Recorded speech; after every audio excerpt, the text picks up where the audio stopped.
Meu pai nasceu em Espírito Santo. É até interessante para essa garotada que tá escutando aqui, para ver que não depende de onde você vem, né? Depende o que você quer para sua vida. E ele veio de uma família extremamente humilde. Humilde, muito humilde. Ele nasceu no Espírito Santo, na roça. Então, para a família dele ter uma condição melhor, eles se deslocaram aqui para o Rio de Janeiro. A mãe dele era costureira e o pai dele tinha um pequeno armazém. E aqui no Rio de Janeiro eles vieram para Realengo, né? A área ali que é perto da Brigada Paraquedista. Na época ele não tinha ninguém que era militar. Só que o que acontece? Para ajudar a família, o que ele fazia? Ele vendia leite na carroça com o pai dele. Isso em Realengo. Realengo. Vendia leite. Cara, eu tenho que saber exatamente a área de Realengo, mas era o outro lado de Realengo que se fala, né? Que tem a linha do trem. O lado da Avenida Santa Cruz ali. Isso. Ele vendia leite e... Desculpa. Ele vendia leite e carvão também com o pai dele. Isso aí era 40 e pouco, né? Então essa época aí era tudo muito precário, né?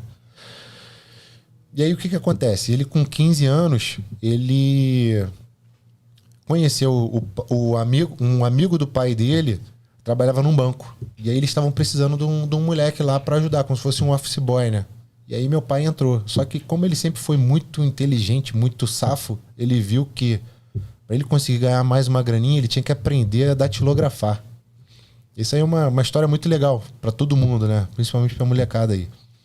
Ele aprendeu a datilografar. E nessa que ele aprendeu a datilografar, já puxaram ele para a parte interna do banco. E aí, nessa que ele foi para a parte interna do banco, ele começou a conhecer os clientes do banco. E aí eles viam os caras entrando lá fardado, né? Os caras fardados de boot. E ele achou isso fenomenal. E aí ele perguntou, ele falou, pô, esses caras são paraquedistas. E, pô, paraquedista, eles saltam onde? Ah, eles saltam lá na época era, não sei se já tinha base aérea, mas era ali na área da Brigada Paraquedista. Não, pô, quero dar uma olhada lá, vou lá ver e tal. Aí ele foi lá ver, ele se encantou, né? E aí com 18 anos ele se alistou. E aí ele foi direto pra Brigada Paraquedista. E aquilo naquele tempo era tudo muito... como se fosse embrionário, né? A Brigada Paraquedista estava evoluindo muito rápido. Não era uma brigada, era um núcleo básico. Era um núcleo básico. Ele migrou de núcleo básico para escola de formação. Isso não aí. tinha nenhum nome de... Pô, núcleo básico. Pô, os caras tinham uma sala dentro do Sampaio. Pô, tipo, é uma coisa... Os caras são fantásticos. Mas vai. Então a vida dele, ele entrou como soldado. E aí já fez o curso de paraquedista. Depois que ele fez o curso de paraquedista... Já tinha os precursores, que foram formados em 1951, se eu não me engano, pelo Tenente Guaraná. Foi para que um? Foi 51, né? Para que um? E aí eles viram a necessidade de formar auxiliares, né? Porque eram poucos precursores e as missões da Brigada Paraquedista estavam aumentando. Então eles precisavam formar os auxiliares precursores. Então eles chamaram essa galera, esses voluntários, né? E aí meu pai entrou no curso. Aí ele foi 01 do curso. E a cronologia é o seguinte: depois do auxiliar de precursor, ele foi fazer o curso de PREC. Ele fez o curso de PREC. Foi o 34. Que aí ele já era sargento. Ele em 2 anos, ele saiu de soldado para sargento. O soldado, cabo, sargento. Se formou auxiliar de PREC, cabo, depois foi para sargento, fez o PREC. E depois do PREC apareceu o primeiro curso de operações especiais, o OES, né? E aí eles convidaram uma galera, né? Falaram sobre o curso e ele quis participar. E aí ele se formou um operador especial, a primeira turma de operadores especiais. Ele foi o 15. 15, né? 13, 15. Foi 15. Então a história do meu pai foi muito isso. Foi dentro do exército, foi 30 anos no exército. Né? Então ele era... Virou o que então no caso especial, era esse? Ele saiu como capitão. Então, naquela época ainda...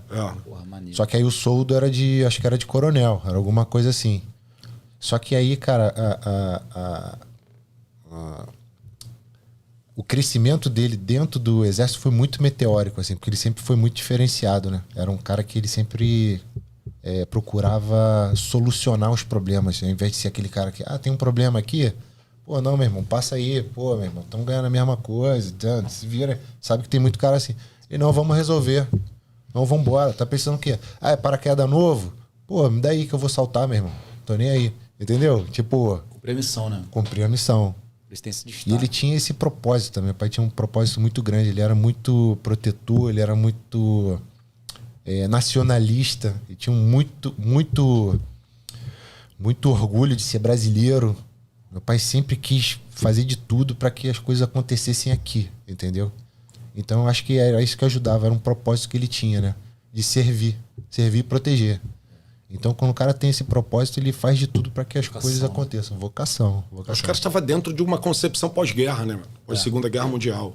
A gente está falando assim, passando rapidamente pela linha do tempo, mas na verdade esses caras fizeram parte de embriões, entendeu? Era tudo muito embrionário. Você vê, começa primeiro com 22 voluntários que vão para os Estados Unidos. E aí começa a difundir o núcleo básico paraquedista. Se você pegar a formação dos oficiais, eles tinham 2 anos de formados, cara. Já se lançando para trazer isso de conhecimento. Você pegar a progressão do Dalton, é tudo um em cima do outro. E eu fico pensando, me emocionei vendo a história dele de novo, de diversas vezes que eu vi. Fico pensando, cara, e a família, irmão? E a esposa do cara, meu irmão? O cara falou, irmão, amor, vou de novo. Vou de novo. Tô indo lá de novo. Pra gente gozar disso tudo que a gente tem agora. Essa tecnologia de combate que a gente tem agora, você tem hoje a companhia de precursores com realidade virtual para fazer a navegação, sabe? Os caras para fazer uma desconexão, se eles fizessem a desconexão simultânea, porque o paraquedas era outra tecnologia. Hoje a desconexão é muito mais tecnológica. Pioneirismo, meu. Tem que beber da fonte do pioneirismo. Isso aí. E eu tive o prazer de trocar muitas ideias com o Dalton. E te contava muita história. Muita história. Mas é fundamental esse papo aqui, cara. Até porque a gente fala muito de pertencimento e valorização aqui. E tu vê que teu pai ele entrou como soldado, alistamento obrigatório. Que a maioria do nosso público que acompanha a gente aqui entra pelo serviço militar. Tudo bem que a gente hoje não tem a estabilidade, não tem o quadro especial. Depois a gente fala sobre esse assunto. Mas mostrar para esse cara que ele também pode fazer a diferença. Pode. Na sociedade. E não só a história do teu pai, como a história da brigada, como o Zulu tá falando aqui, que os caras trouxeram de fora, se a gente parar para olhar, desde do próprio De Pessoa, que foi o 01, que trouxe essa história, que teve lá, na missão para fazer o curso, soltando, com os caras que tem histórias aí no mundo todo, pra gente chegar aqui. E muitos jovens, às vezes, não sabem a história de fato desses caras que fizeram a diferença. Você que fala bastante de pertencimento era interessante. Porque quando você vai lá no pioneirismo, cara, isso te remete ao que tu é. E automaticamente te dá, aonde eu tô, quem eu sou, onde eu tô e pra onde eu devo ir. Porque os momentos de dificuldade podem chegar. A gente vai falar sobre isso depois. Mas assim, o pioneirismo ele te remete a isso. Te remete a isso. E isso é importante demais. Importantíssimo. Pertencimento.